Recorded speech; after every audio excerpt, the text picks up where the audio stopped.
대부분의 이제 부모가 그런 것처럼 자녀가 있는 부모들은 때로 이런 생각을 합니다. 내 자녀가 천재는 아닐까라는 생각을 합니다. 저도 잠깐 그런 생각을 해봤습니다. 저는 합리적인 근거를 가지고 이런 생각을 해봤습니다. 어떤 거냐면 저희 아이가 이제 옹알이를 하고 첫 말을 이렇게 하지 않습니까? 보통 아이들은 첫 마디를 뭘로 할까요? 그렇죠. 맘마라든지 이제 엄마를 합니다. 이게 우리의 이렇게 우리의 구조상 그게 발음이 쉽기 때문에 그렇습니다. 그는 우리나라뿐만 아니라 전 세계적으로 통일되어 있습니다. 그래서 엄마라든지 맘마라든지 이런 발음을 하죠. 저희 아이는 첫 마디가 뭐였을까요? 네. 어떻게 하셨죠? 제가 뭐 답을 흘렸나요? 아빠를 하는 겁니다. 발음이 어려운 아빠를 하는 겁니다. 합리적으로 제가 이제 생각을 해봤죠. 천재는 아닐까? 지금은 정신을 차렸습니다. 그렇지 않죠. 그렇죠. 근데 이제 아이가 이제 첫 이 말을 꺼낼 때 약 2만 번의 시행착오를 겪고 나서 그 첫 마디를 한다고 합니다. 말뿐만 아니라 걷는 것도 마찬가지입니다. 한 번에 걷는 아이가 없습니다. 뒤집기를 하던 아니면 뭐 이렇게 배밀기를 하던 그 모든 과정들을 겪을 때 비로소 2만 번의 시행착오를 겪고 나서 걷게 되는 것입니다. 근데 부모의 시각 가운데서는 그런 배밀이라든지 옹알이라고 하든지 이런 것은 별로 중요하지 않습니다. 무엇이 중요합니까? 아이가 첫 말을 무엇을 했느냐, 아이가 언제 걸었느냐가 중요합니다. 그것이 부모의 시각입니다. 그런 과정들이 있어야 될 것을 알고 있습니다. 근데 그런 시간들이 있어야 그 과정에 나갈 것을 부모는 알고 있기 때문에 지금 그 아이가 하고 있는 현실과 결과를 보는 것이 아니라 결국 무엇을 바라보냐면 부모가 그 아이에게 거는 기대감을 가지고 그 아이를 바라보고 있는 겁니다. 단순히 그 아이가 지금 실패한 내용이 있다 하더라도 부모는 그것 때문에 좌절하지 않습니다. 다른 아이에 비해서 그 시간들이 뒤처지고 늘어진다 하더라도 부모는 좌절하거나 절망하지 않습니다. 왜냐하면 부모는 그 아이를 반드시 가장 완벽한, 가장 존귀한 자녀로, 자신뿐만 아니라 세상에서도 아름답고 사랑받을 자녀로 기대하고 있는 모습이 그 아이의 지금 현실 가운데 보이는 모습 가운데 만족하지 않고 그 앞으로 이루어질 일을 기대하기 때문에 그렇습니다. 여러분, 우리가 함께 보고 있는 이 창세기에 있는 아브라함도 마찬가지입니다. 그의 이름은 아직 아브라함이 아닙니다. 아브라함입니다. 하나님께서 그에게 약속을 주셨습니다. 하나님께서 그에게 새로운 꿈과 비전을 주셨습니다. 그 꿈은 아브라함이 꿀 수 없는 꿈입니다. 아브라함이 꿀 수 있는 것 해봐야 결국은 내 소유를 가지고 어떻게 편안한 인생을 살아갈까, 나에게 도움을 주는 사람 가운데 어떻게 선을 행할까 정도였습니다. 근데 하나님의 꿈은 그 정도에 만족하지 않으셨습니다. 하나님의 꿈은 아브라함이 되는 겁니다. 아브라함이 된다는 것은 영적 거인이 된다는 얘기입니다. 영적 거인이라고 하는 말은 복의 근원이 된다는 얘기입니다. 복의 출발점이 된다고 하는 약속이 아브라함에게 있는 겁니다. 그런데 아브라함이 그 약속을 받아서 그가 몸담았던 곳을 떠났다고 한들 그가 한 번에 완성되었겠습니까? 네, 안 됐으니까 성경은 그 이유를 계속 기록하고 있는 겁니다. 한 번에 완성됐다고 한다면 성경은 그 뒤를 언급할 이유가 없습니다. 그런데 그렇지 않기 때문에 성경은 그 이유를 계속해서 기록하고 있는 겁니다. 아직 지금 영적으로 아브라함은 어떤 단계이냐면 아직 말을 정확하게 하지 못하는 옹알이 정도의 수준일 뿐입니다. 아직 정확하게 걷지 못하는, 아직 그렇게 배밀을 하고 있는 영적인 어린아이일 뿐입니다. 그래서 하나님께서는 지금의 보여지는 결과를 가지고, 지금 현실로 보여지고 있는 아브라함을 가지고 그를 평가하고 계시지 않습니다. 아브라함이 자격이 있어서 그를 믿음의 조상으로 세우신 것이 아니라 하나님의 약속이, 하나님의 말씀이, 하나님의 의지가 아브라함에게 임했을 때에 비로소 아브라함이 믿음의 조상이 될 수 있는 겁니다. 영적인 거인이 될 수 있는 겁니다. 우리의 믿음의 근거는 거기 있어야 되는 겁니다. 지금 내 모습은 아직 완전하지 못하고 늘 넘어지는 모습 가운데 그 결과 가운데 좌절하고 있으라고 하나님께서는 아브라함을 등장시키신 것이 아니라, 그럼에도 불구하고 하나님의 약속은 변함없이 그를 어떻게 만들어 가시기 때문에 아브라함에서 아브라함으로 바꿔가시는 과정 가운데 있기 때문에, 그냥 자신이 사랑할 수 있는 사람들만, 자신의 친족만 아끼고 보호하는 수준 가운데서 그가 계획하지도 않고 그가 꿈꾸지도 않았던 그 모든 열방의 아버지가 되는, 말 그대로 복이 근원이 되는 영적인 거장으로 지금 나아가는 첫 발을 지금 아브라함이 조심스럽게 떼고 있는 과정 가운데 있기 때문에, 하나님께서는 아브라함을 통해서 우리가 우리의 현실 가운데 결과로 나타나고 있는 보여지는 실패 가운데 좌절하지 않기를 주님께서는 기대하고 계십니다. 여러분, 우리의 모습 가운데 실패하고 좌절하는 모습 가운데 하나님의 약속이 흐려지지 않기를 주님으로 축복을 드립니다. 우리가 자격이 되어서 하나님께서 우리를 부르신 것이 아니라 하나님의 약속과 의지가 분명하기 때문에 우리는 그것을 갖고 오늘 주어진 자리에서, 오늘 실패한 자리라 하더라도 툭툭 털고 일어나는 믿음의 대장부들 되시기를 주님으로 축복을 드립니다. 여러분, 그날의 내용들이 어디 등장하고 있냐면, 여러분 12장 17절 말씀을 보십시오. 이렇게 되어 있습니다. 여호와께서 아브라함의 아내 사레의 일로 바로와 그 집에 큰 재앙을 내리신지라. 지금 하나님께서 아브라함을 그렇게 선택하셨고 아브라함에게 그 복된 약속을 허락하셨습니다. 아브라함은 무엇을 의지하고 그 무엇 가운데 머물러 있어야 되면 하나님의 약속을 의지하고 하나님의 말씀 가운데 머물러 있어야 됩니다. 근데 아브라함이 선택한 것은 무엇입니까? 하나님의 약속과 하나님의 붙잡고 계신 그 주권이 아니라 세상으로 대비할 수 있는 애굽의 바로 왕에게 자신의 몸을 의탁하고 있는 겁니다. 왜냐하면 그 지역에 기근이 심했거든요. 심한 기근 가운데 그 인생이 익숙한 것은 무엇이냐면 하나님의 약속에 대한 그 기대감이 아니었습니다.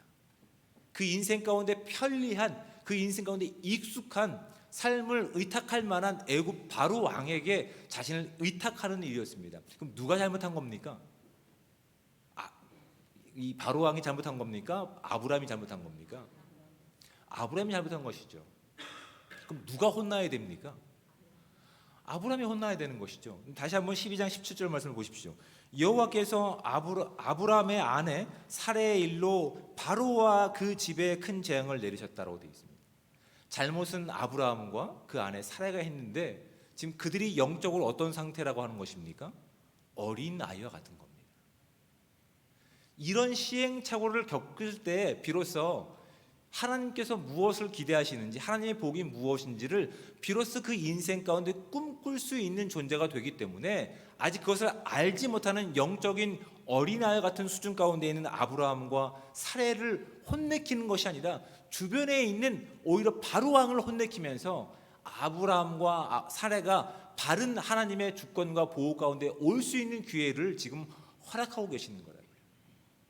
아브라함이 속고 있었던, 자신이 의지해야 될 대상이 바로 왕이 아니구나, 세상이 아니구나, 하나님이시구나, 하나님의 약속을 내가 신뢰해야 되는구나 라고 하는 부분을 오히려 바로 왕을 훈계하시며 혼내키시는 이 모든 과정 가운데서 누가 알기를 원하셨을까요? 아브라함이 알기를 원하셨다고요. 아브라함이 그래서 그렇게 그 자리를 떠나서 하나님께로 더 올라갈 수 있는, 하나님께로 옮겨갈 수 있는 은혜의 그 과정들이 되고 있다는 사실이 오늘 성경이 우리 가운데 도전하고 있는 부분입니다. 우린 여기서 아주 중요한 영적인 도전들을 받고 있는 겁니다. 여러분, 성도라고 하는 존재들은 실패를 두려워하는 존재들이 아닙니다. 실패를 두려워하기 때문에 앞으로 한 발을 내딛는 것을 멈춰선 존재가 아니라는 사실을 아브라함을 통해서 보셔야 되는 겁니다. 우리는 실패할 수 있습니다. 넘어질 수 있다고요. 근데 우리가 무엇을 믿기 때문에 주저하지 않고 일어서서 갈 수 있는 겁니까? 하나님의 약속의 말씀을 믿기 때문에 일어서 걷고 있는 거라고요. 이 과정들이 중복되고 이 과정들이 계속해서 반복될수록 우리는 넘어지는 횟수가 줄어들 겁니다. 우리는 좌절하는 횟수가 줄어들 겁니다. 그래서 하나님께서 원하시는 방향대로 말을 하고 생각하고 걷게 될 것임을 우리는 믿습니다. 왜요? 그 약속을 우리가 정한 것이 아니기 때문에 그렇습니다. 그 약속을 하나님께서 아브라함에게 주셨던 것처럼 오늘날 저와 여러분 가운데 동일한 약속이 우리 가운데 주어짐을 믿고 나갈 수 있는 귀한 시간들 되시기를 주님으로 축복을 드립니다. 우린 넘어질 수밖에 없습니다. 그 대표적인 인물이 신약에서는 사도 베드로의 이야기입니다. 여러분, 사도 베드로를 우리가 뭐라고 얘기하냐면 실패의 아이콘이라고 얘기합니다. 그가 실패할 것을 주님은 알고 계셨습니다. 그러니까 실패하지만 한 번만 더 실패하면 너 잘라버릴 거야 라고 말씀하지 않으셨다고. 실패할 자리 가운데 다시 일어설 것을 기대하셔서 늘 깨어 기도하라고 그에게 당부하신 겁니다. 근데 베드로가 그것을 믿고 걸어갔습니까? 아니요. 닭 울기 전에 예수님 말씀처럼 3번 부인했습니다. 3번 부인한 그 인생이 어떤 인생으로 나아갔습니까? 하나님의 약속을 믿지 못한 겁니다. 부활하신 예수님이 분명히 눈으로 목격함에도 불구하고 그는 어떤 인생 가운데 있습니까? 디베라 바닷가에서 과거의 인생으로 돌아간 인생으로 성경은 우리 가운데 요한복음에서 분명히 말씀하고 있습니다. 주님은 어떻게 하십니까? 그 자리에서도 찾아가 주십니다. 그 자리에서 그를 찾아가셔서 그에게 약속하신 약속을 다시 한번 확인하십니다. 그런데 사명이 아니라 일이 아니라 관계에서 그것을 다시 재확인시키십니다. 너 왜 일을 이따위로 했네가 아니라 네가 나를 사랑하느냐라는 질문을 하십니다. 한 번 하신 것이 아니라 3번 하십니다. 하나님의 약속을 그는 일로서 여겼습니다. 결과로서 여겼습니다. 그 결과 하나님의 약속을 의지하지 못하고 하나님과의 관계를 신뢰하지 못하고 자신이 원하는 내용 가운데서 결과로 살아내다 보니 그 거룩한 사명이 하나님과의 관계에서 시작된 사명이 아니라 일로서 사명으로서 생각하다 보니 결국은 사람 낚는 어부도 아니고 어중간한 디베라 바닷가에 있었던 그에게 예수님께서 다시 찾아가 주시죠. 다시 한번 그가 일어설 수 있는 위로의 말씀을 하십니다. 네가 나를 사랑하느냐. 그 베드로는 다시 한번 고백하는 겁니다. 넘어진 자리입니다. 실패의 자리입니다. 결과로는 부족합니다. 말도 안 나오네. 부적합합니다. 하지만 하나님께서 그에게 약속하신 약속이 유효하기 때문에 그는 그 자리에서 툭툭 털었을 때 비로소 그 인생의 방향성이 주님께서 기뻐하시는 삶으로 바뀌어갈 수 있는 인생이었음을 우리 가운데 분명히 보여주고 있는 겁니다. 지금 하나님께서는 아브라함을 선택하셔서 그렇게 믿음의 거장에 한 걸음을 내딛기를 기뻐하고 계시는 겁니다. 실패에 두려워하는 것을 넘어서서 하나님의 약속을 믿기 때문에 툭툭 털고 일어서기를 원하고 계시는 겁니다. 그래서 지금 아브라함을 혼내는 것이 아니라 오히려 바로 왕을 혼내시면서 다시 그가 그 자리에 돌아올 수 있는 길을 열어주시는 겁니다. 13장 3절 말씀을 보십시오. 그가 네게부에서부터 길을 떠나라고 되어 있습니다. 이게 다른 세번역 성경이라든지 다른 원어를 보면 전이라고 하는 단어를 씁니다. 지금 이제 순례객입니다. 이제 방황하고 있는 겁니다. 그가 하나님의 말씀을 의지하지 못하고 세상적인 어떤 기준 가운데서 그가 의지했던 것 가운데서 이제 그가 실패를 해봤습니다. 어디로 가야 될지 방황하는 길 가운데서 어디에 이릅니까? 베델에 이르며 베델과 아이 사이 곧 전에 장박 쳤던 곳에 이르니라고 되어 있습니다. 그곳은 어떤 곳입니까? 처음에 하나님께서 그를 불러내셨을 때 그가 그 자리에서 하나님께 예배했던 자리라고요.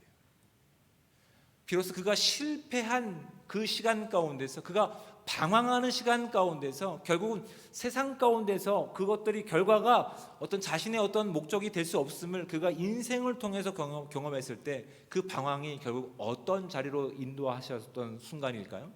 하나님을 만난 자리, 하나님께 예배한 자리로 이끌었던 발걸음을 그가 인생을 통해서 경험하게 되는 겁니다.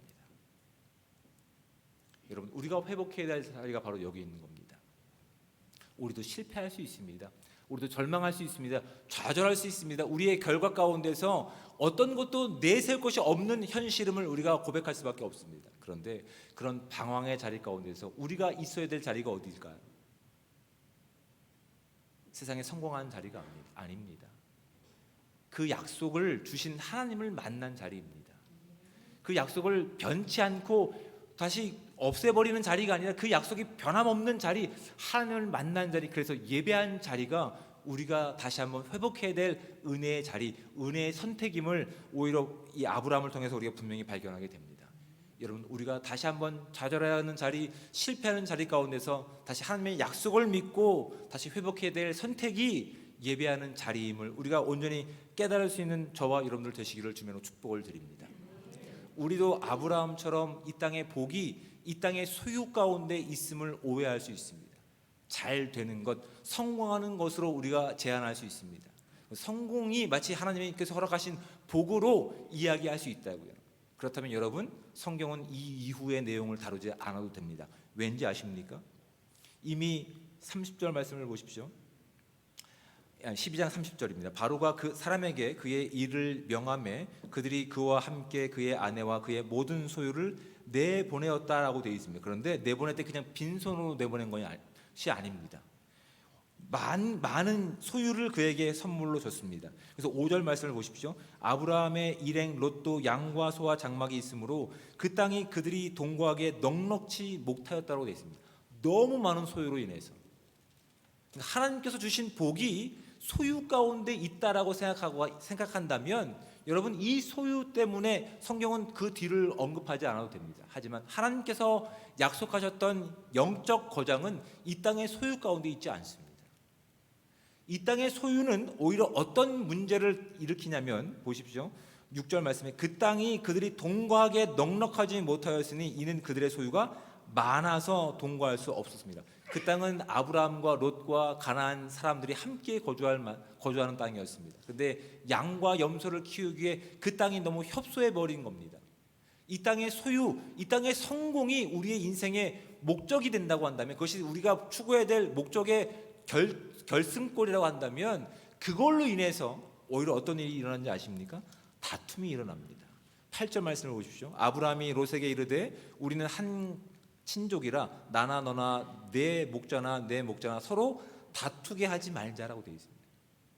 오히려 성공한 모습을 통해서 많은 소유를 가지고 어떤 일이 일어납니까? 다툼이 일어나고 있는 겁니다. 우리가 성공하면, 높은 자리에 올라가면 더 많은 복음을 전할 수 있는 기회가 열릴 것 같았지만 하나님께서 우리 가운데 약속하신 그 복이 아니라 이 땅에 내가 원했던 방식 가운데 복으로 하나님의 복을 생각한 결과는 성공이었지만, 많은 소유의 보상으로 주어졌지만 오히려 그 결과가 어떻게 나타납니까? 다툼과 분열로 나타난다고요. 여러분, 우리가 성공한 자리 가운데서 우리가 어떤 사람들 가운데 우리의 복음을 전할 수 있습니까? 성공한 사람들만 복음의 반응을 보일 겁니다. 실패하지 않은 내용을 가지고 복음을 전한다고 한다면 실패하지 않은 사람들 가운데는 그 복음이 먹힐 겁니다. 나머지는요, 오히려 하나님께서는 우리가 걷는 이 길 가운데서 때로는 실패하는 모습을 통해서, 아니 우리 손에 쥐어진 그 모든 것들을 다 포기하는 인생을 통해서, 아니 우리의 건강마저도 온전하지 못한 곳으로 인도하시는 과정 가운데서 우리가 어떤 사람까지 용납하고 품을 수 있는 존재가 될까요? 우리가 감당하지 못한 실패한 사람들, 질병 가운데 신음하는 사람들, 관계 가운데 어려움이 있는 사람들까지도 하나님의 복음을 가지고 품는 사람들이 되는 겁니다. 진정으로 복의 근원들이 되는 겁니다. 내 성공의 기준으로 어떤 그리스도의 복음을 제안하는 우리의 인생 가운데서 이제 하나님의 약속의 기준 가운데 비로소 어떤 인생이 되어가는 겁니까? 영적인 거인들이 되어가는 겁니다. 모든 사람들이 와서 쉴 수 있는 영적인 거장들이 되고 있는 거라고요. 근데 그 약속이 성취되기 위해서는 오늘 주어진 시간 가운데 실패를 두려워하기 때문에 아무것도 하지 않는 인생이 아니라고. 하나님의 약속을 믿기 때문에 실패하는 인생이라 할지라도, 실패가 우리 가운데 있음에 대한 두려움이 있다 하더라도 이 믿음의 걸음을 걷는 겁니다. 하나님께서 우리 가운데 바꿔가시는 내용 가운데서 우리가 더 깊어지는 사람을 통해서, 더 넓어지는 삶을 통해서 하나님이 어떤 분이신지, 하나님의 약속이 어떤 내용들을 품고 있는지를 우리 인생을 통해서 증거할 수 있는 은혜들을 주시는 거라고요. 근데 아브라함은 아직 그 정도가 아니었다고요. 결국 하나님께서는 그의 소유를 가지고 결국 그것이 다툼으로 이루어질 수 있는 것임을 그에게 알게 하십니다. 아브라함이 그래서 이제 하나님께서 원하시는 방향 가운데 조금씩 시선과 또 눈높이를 맞추고 있는 상황 가운데 있습니다. 그런데 또 한 번의 위기가 있습니다. 그 자손의 약속과 그 땅의 약속은 누가 허락하신 것일까요? 하나님이 아브라함에게 허락하신 겁니다. 근데 여기서 어떤 내용이 발동됩니까? 또 이 인간적인 긍휼함이 발동이 되는 겁니다. 그래서 그 선택권을 누구에게 주고 있습니까? 하나님께 주는 것이 아니라 롯에게 먼저 줍니다. 롯에게 이렇게 보십시오. 9절 말씀. 내 앞에 온 땅이 있지 아니하냐? 나를 떠나가라. 내가 좌하면 나는 우하고 내가 우하면 나는 좌하리라. 이에 롯이 눈을 들어 요단 지역을 바라본즉 이렇게 되어 있습니다. 하나님이 아브라함에게 그 땅을 약속하셨습니다. 그런데 그 땅은 하나님의 약속을 전적으로 신뢰할 때만 그 약속이 성취되는 땅이고, 그 약속이 성취됨을 따라서 하나님께서 약속하셨던, 하나님께서 기대하셨던 아브라함이 영적 거인이 되는 그 시간들입니다. 근데 아브라함은 하나님의 약속과 하나님을 믿은 것이 아니라 이 땅의 어떤 권세자인 애굽 왕 바로 왕을 의존했고, 또한 그 물질의 소유를 의존했던 상황 가운데서 그것이 아님을 알게 하셨는데, 그럼에도 불구하고 지금 어떤 것을 의지하고 있는 겁니까? 하나님의 약속보다 자신의 또한 이 세상적인 권위를 가지고 세상적인 질서를 가지고 하나님의 약속을 다시 한번 위험에 빠뜨리고 있는 겁니다. 다행히도 어떻게 된 겁니까? 롯이나 아브라함이나 그들의 시선 가운데, 그들의 수준 가운데는 하나님의 약속보다 무엇을 바라보는 관점입니까? 10절 말씀을 볼까요? 바라본즉 소알까지 온 땅에 물이 넉넉하니 여호와께서 소돔과 고모라를 멸하시기 전이었으므로 여호와의 동산 같고라고 되어 있습니다. 그들의 눈과 그들의 시선에선 그 땅이 어떤 땅으로 보이는 겁니까? 마치 여호와의 동산 같아 보이는 겁니다. 동산 같아 보이는 겁니다. 동산이 아닙니다. 그 약속의 땅이 정말 복된 땅이 되기 위해서는 같아 보이는 땅이 아니라 그 땅을 복되게 하실 수 있는 하나님이 함께 하시는 것이야말로 그것이 진짜 복된 땅이 되는 겁니다. 근데 아직 아브라함과 롯은 어떤 관점과 시선으로 그 땅을 바라보고 있는 겁니까? 마치 여호와의 동산 같아 보이는 겁니다. 가짜가 진짜 같아 보이는 이 땅의 모습들이죠. 하나님의 복음이 진정한 복음이 되기 위해서 하나님의 약속의 말씀이 진정한 우리 가운데 진리가 되어야 되는데, 하나님 말씀의 기쁨의 소식 같아 보이는 가짜가 너무 많은 이 땅의 모습을 우리가 보게 된다고요. 그 아브라함은 하나님의 약속보다 마치 자신들의 기준과 관점에서 그 땅을 바라봤을 때 하나님이 함께 하시고 하나님의 약속이 함께 하시는 그 땅에 대한 확고한 신념이 아니라 자신의 판단과 기준으로 다시 한번 하나님의 약속을 위험에 빠뜨리게 할 수밖에 없는 상황 가운데서 그나마 다행히도 그들은 아직 온전한 믿음이 없었다고요. 그래서 그들이 보기에 진짜 같아 보이는 가짜 가운데 마음이 뺏겨서 결국 그들이 머물기로 한 땅은 어디입니까? 롯이 머물기로 한 땅은 그냥 소돔과 고모라 땅으로 점점 더 가는 모습 가운데 성경은 우리 가운데 보여주고 있다고요. 그때 이제 하나님께서 이제 14절부터 나타나는 말씀이 주어지는 겁니다. 다시 한번 약속을 재확인시키십니다.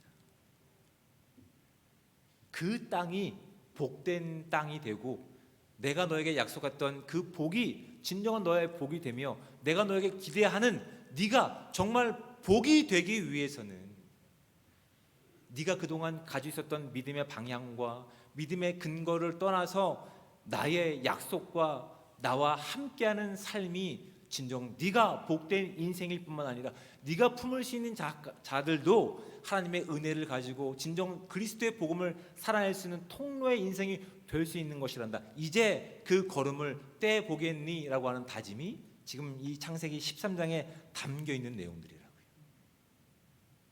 여러분, 우리는 이 영적인 교훈을 가지고 우리의 신앙들을 걸어 나가셔야 됩니다. 실패하지 않고 싶어서 아둥바둥하는 것이 아니라 실패하는 그 현장과 그 시간 가운데도 무엇이 있기 때문에 하나님의 약속이 우리 가운데 있기 때문에 실패를 통해서 오늘 툭툭 털어버리고 이 믿음을 걸어가는 겁니다. 그것을 통해서 우리가 비로소 바른 하나님의 복음을 전할 수 있는 것이고 바른 복음을 바라볼 수 있는 것이고 바른 복음의 정도를 걷게 되는 것입니다. 하나님께서는 아브라함을 통해서 그것을 우리가 보기를 원하고 계시는 겁니다. 실패한 결과만이 아니라 그 결과 이후에 하나님께서 만들어 가실 그 약속이 우리 가운데 있기에 오늘도 하나님의 약속을 믿고 이 걸음을 걷길 원하시는 하나님의 말씀이 이 가운데 있는 겁니다. 여러분, 고린도후서 4장 18절에는 이렇게 말씀합니다. 우리가 주목하는 것은 보이는 것이 아니요 보이지 않는 것이니 보이는 것은 잠깐이요 보이지 않는 것은 영원함이니라.